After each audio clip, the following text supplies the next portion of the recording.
প্রায় ২০ লাখ টাকায় নতুন স্পিন বোলিং মেশিন কিনল বিসিবি। ইংল্যান্ড থেকে আনা এই মেশিনের নাম বার্লিং বাই বোলা।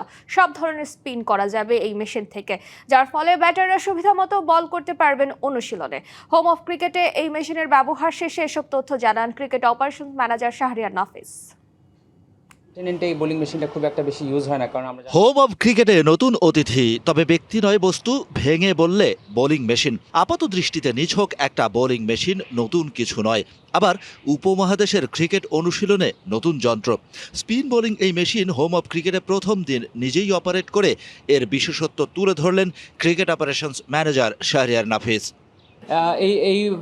এটা দিয়ে অফ স্পিন, লেগ স্পিন এবং স্ট্রেইট বলটা করা যায়। রাইট হ্যান্ডের বোলারের ক্ষেত্রে যদি এটা অফ স্পিন হয়, তাহলে লেফটি বোলারের ক্ষেত্রে এটা চায়নাম্যান হবে। এটা যদি আপনি লেগ স্পিন যদি চিন্তা করেন, তাহলে লেফটি বোলারের জন্য এটা অফ স্পিন হবে। তো সব ধরনের স্পিনই খেলা যায়।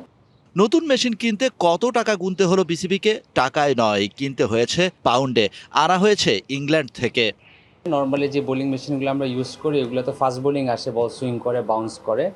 এটা একটু মেকানিজমটা ডিফারেন্ট। এটার প্রাইসটা সামওয়্যার অ্যারাউন্ড 10,000 পাউন্ডের কাছাকাছি, বাট ভ্যাট ট্যাক্সের হিসাবটা আমার জানা নাই। JBS holdings limited.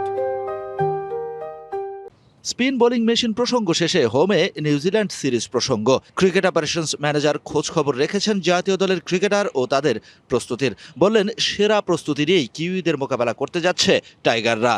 এখন পর্যন্ত প্লেয়াররা অনেক কষ্ট করছে এবং ভালো প্র্যাকটিস হচ্ছে। আশা করি এটা নিউজিল্যান্ড সিরিজ আগ পর্যন্ত কন্টিনিউ করতে পারবো। একটু গরম, বাট প্লেয়াররা খুব দ্রুত অ্যাডজাস্ট করে নিচ্ছে। আমাদের এই পুরো প্র্যাকটিস সেশনটা ইনিশিয়ালি শুধুমাত্র ফিটনেস ছিল এবং ফিল্ডিং ছিল, এখন স্কিল, ফিটনেস, ফিল্ডিং সবই হচ্ছে। সবশেষ বিসিবির সভায় স্পেশালিস্ট স্পিন কোচ হিসেবে নিয়োগ দেওয়া হয়েছে জাতীয় দলের সাবেক স্পিনার মোহাম্মদ রফিককে। তার সাথে যোগ হলো স্পিন বোলিং মেশিন। সব মিলিয়ে নিউজিল্যান্ড সিরিজ আর বিশ্বকাপ প্রস্তুতিতে যোগ হলো নতুন মাত্রা। Shahan Papon, DBC news, Dhaka.